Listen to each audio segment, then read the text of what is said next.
ప్రతి ఒక్కరికి ప్రేక్షకులకు అందరికీ నా నమస్కారాలు. ముందుగా తెలుగుదేశం పార్టీ జాతీయ వర్కింగ్ ప్రెసిడెంట్ గా ఎన్నికైనటువంటి నారా లోకేష్ గారికి మా అభినందనలు తెలుపుతున్నాము.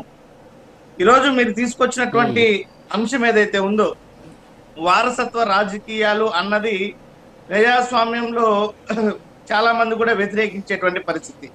అయితే కొన్ని సందర్భాలలో ఎవరైతే వ్యక్తి ఉన్నాడో ఆ వ్యక్తి తాలూకా పనితనం మీద రాజకీయాలంటే సేవ, ప్రజలకు చేయాల్సినటువంటి సేవ, అలాంటి సేవని ప్రజలకి సంపూర్ణంగా చేయగలుగుతుంటే ప్రజలు స్వాగతిస్తే ఎవరికి అభ్యంతరం, ఎటువంటి ఇబ్బంది లేదు.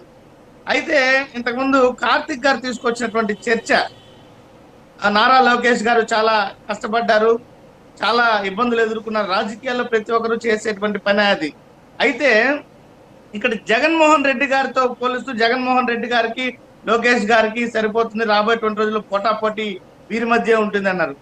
మొదటి నుంచి చూడండి, వైఎస్ రాజశేఖర రెడ్డి గారు అప్పట్లో వారు దివంగతులు అవ్వక ముందు రాజశేఖర రెడ్డి గారిని ప్రోత్సహించింది వాస్తవమే. కానీ ఇక్కడ మీరు చూసినట్లయితే లోకేష్ గారి పరిస్థితి, జగన్మోహన్ రెడ్డి గారి పరిస్థితి చాలా పూర్తి భిన్నంగా ఉంటుంది. లోకేష్ గారిని మొదటి నుంచి చంద్రబాబు నాయుడు గారు ఏ రకంగా ప్రోత్సహిస్తున్నారో మనందరికీ తెలుసు. గతంలో ఎమ్మెల్యేగా ఓడిపోతే కూడా ఎమ్మెల్సీగా ప్రాధాన్యతను కల్పించి అవకాశం ఇచ్చి మంత్రిగా కేబినెట్ లో కూర్చోబెట్టినటువంటి పరిస్థితి. అంటే ఆయనకి ఏ రకం అసలైనటువంటి వారసత్వం అంటే అలాంటి ప్రోత్సాహము, అలాంటి పదవి కల్పనలు.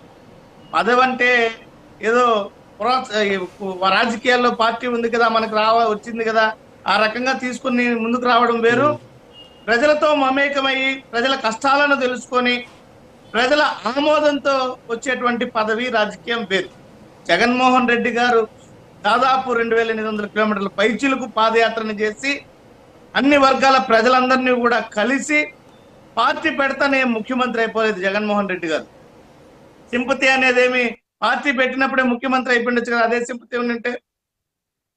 కానీ జగన్మోహన్ రెడ్డి గారు తన సుదీర్ఘ రాజకీయ ప్రయాణంలో అన్ని వర్గాలను ప్రజలను కలిసి కష్టాలను బాధలను తెలుసుకొని ప్రజలకు ఏ రకమైనటువంటి పాలన అవసరమో అవగతం చేసుకొని తద్వారా ఆయన యొక్క ప్రణాళికలను రచించుకొని అధికారాన్ని పొందడం జరిగింది. కానీ ఎక్కడ కూడా జగన్మోహన్ రెడ్డి గారికి చేతిలో పుష్పగుచ్చం లాగా పదవి కానీ రాజకీయం కానీ వచ్చినటువంటి పరిస్థితి లేదు. మరి